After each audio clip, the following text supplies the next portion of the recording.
Sabar itu ternyata bukan hanya sabar ketika menghadapi ujian, tapi sabar itu ada 3, sabar dalam taat, sabar dalam meninggalkan larangan, dan yang ketiga sabar menghadapi ujian. Maka yang ketiga saya terangkan sebuah hadis yang singkat. Orang yang mendapatkan ujian, Pak, sesungguhnya pahala mereka besar, walaupun tidak sebesar yang pertama dan yang kedua. Tapi Nabi kemudian menerangkan kepada kita, kelak pada waktu hari kiamat, Allah itu akan membagi manusia jadi 2. Yang pertama, ahlul afiyah, ahlul musibah, ahlul afiyah.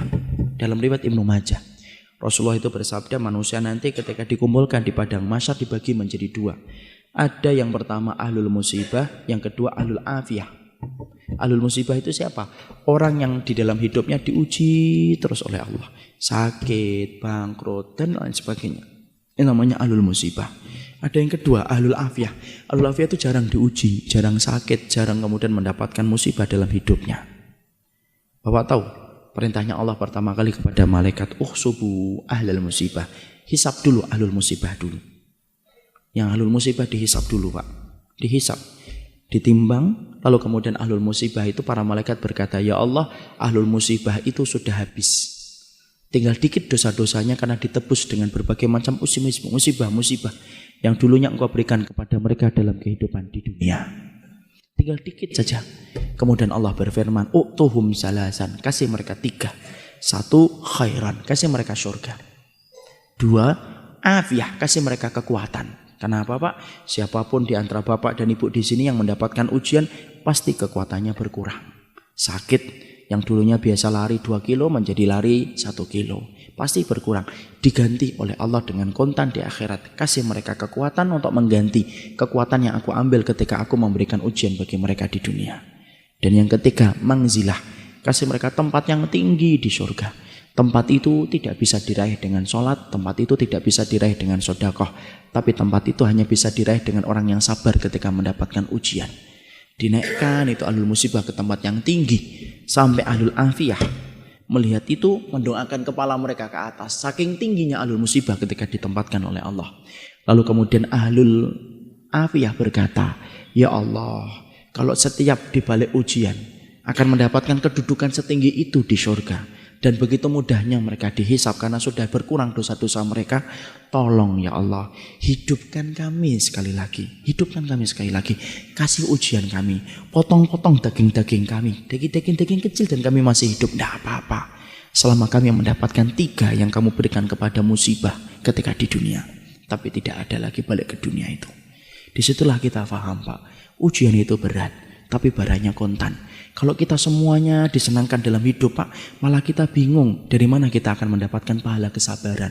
Kalau Bapak punya istri langsung solihah, anaknya langsung hafal Quran, kerjaannya langsung lancar, malah bingung dari mana kita mendapatkan pahala kesabaran. Makanya kemudian kita kalau mendapatkan ujian, sabar. Saya belajar sabar dari ibu saya, Pak. Saya tidak bermaksud mensucikan siapapun di hadapan Allah, tapi ibu saya dan bapak itu mendapatkan ujian yang menurut anak tidak ringan. Ibu dan bapak saya itu mendapatkan putra yang pertama Down syndrome, Pak, berkebutuhan khusus. Anak yang kedua berkebutuhan khusus. Kakak laki-laki pertama saya umurnya 53 tahun, kakak perempuan saya 43 tahun. Dan itu berkebutuhan khusus, Down syndrome. Mandi harus dimandikan, makan harus dikondisikan, tidur harus disediakan. Itulah yang menjadikan saya tidak bisa keluar kota sampai beberapa lama, paling-paling setengah tahun baru sekali, 2 kali. Karena kemudian setelah pasca meninggalnya ibu, saya merawatnya. Tapi saya belajar dari kesabaran ibu saat itu. Saat itu saya ketika kecil, Pak, SMP, saya masih ingat, kadang-kadang ibu kalau makan di warung itu tidak pernah malu beliau. Selalu digandeng kakak saya. Dan tidak pernah ditinggalkan di mobil. Saya anak SMP, wajar, malu, Pak. Saya ngomong dan komentar, Bu ditinggal aja di mobil. Kan orang pada ngeliatin. Kan kita tahu, Pak, masyarakat Indonesia tidak bisa ngelihat sesuatu yang agak beda dikit, kecuali pasti dilihat terus. Ibu saya ngomong, tidak apa-apa nak, biarkan saja. Ibu yang kemudian akan megangin, kamu duduk di jauh-jauh dari ibu, tidak apa-apa. Di rumah ibu bilang, tahu nggak nak, kadang-kadang tobat belum tentu nasuha, kadang-kadang istighfar belum tentu hati kita khusyuk. Tapi kalau kita mendapatkan ujian, dititipkan anak yang semacam ini, kalau kamu sabar, tiap hari dihapuskan dosa-dosamu walaupun kamu tidak tobat dan tidak istighfar, selama kamu ikhlas dan ridho. Dan saya akhirnya Pak, setelah bisa di pondok, tidak ada perkara yang saya cari tahu pertama kali kecuali apa? Hisab orang yang Down syndrome dan hisab orang yang gila semenjak kecil. Orang gila itu para ulama bagi dua. Gila setengah perjalanan hidupnya, maka mereka dihisab. Ada yang gila yang kedua, Pak. Gila dari kecil, Down syndrome dari kecil. Maka mereka itu tidak dihisab oleh Allah. Mereka akan ditanya oleh Allah tentang satu pertanyaan saja. Ata'rifuni, kamu kenal dengan saya atau tidak? Kalau anak-anak itu menjawab, iya kami kenal engkau ya Allah.